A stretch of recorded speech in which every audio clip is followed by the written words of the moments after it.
Барбоскины мультфильмнің ең сұмды жақтарын білесің бе? Иә достар, бүгінгі видеода Барбоскины мультфильмнің ең сұмды жақтарын айтатын боламын. Барбоскины мультфильмнің оригинал түрінде бәрі жақсы, бірақ мен сіздерге қорқынышты версиясын айтып беретін боламын.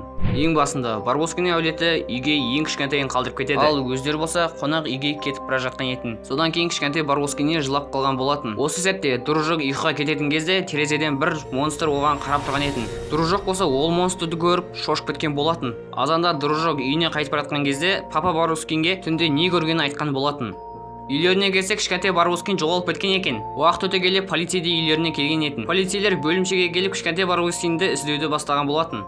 Осы уақытта балалар мектепке келіп, өздері кешке қарай Заброшкаға баруға келіседі. Заброшкаға келген бойда балалар бағанағы монстрді көреді, ал монстр оларды қуа жөнеледі. Осылайша монстр бір баланы ұстап әкетіп қалады, ал қалғандардың бәрі осылайша қаша жөнеледі. Ары қарай не болды деп ойлайсыздар достар?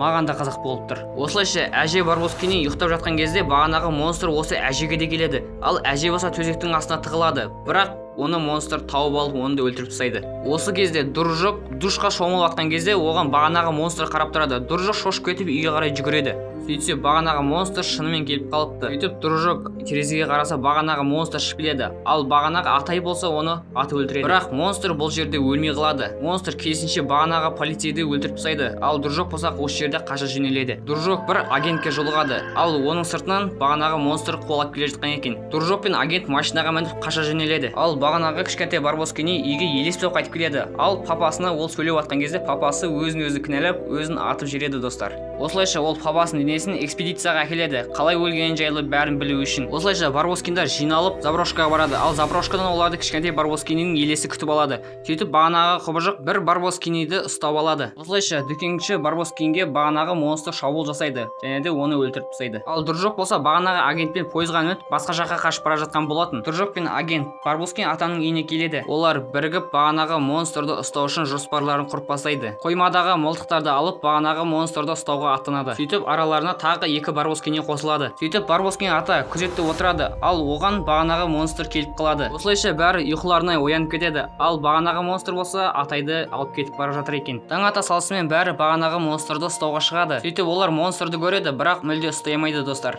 Сөйтіп бәрі бағанағы монстр жүретін Заброшкаға барады. Осы кезде Заброшкада бомба орналастырылған екен. Бомба жарылған кезде бүкіл ғимарат құлайды, ал ондай кезде тіпті Барбоскини әулеті толығымен өліп кетеді достар. Анимацияның соңы тура осылай бітеді достар. Достар, бұл анимацияның өзінің оригинал түрі емес. Бұл анимацияны оның фанаттар жасаған. Сол үшін маған хейттің қажеті жоқ достар. Мен тек сіздерге бәрін түсіндірген болатынмын достар.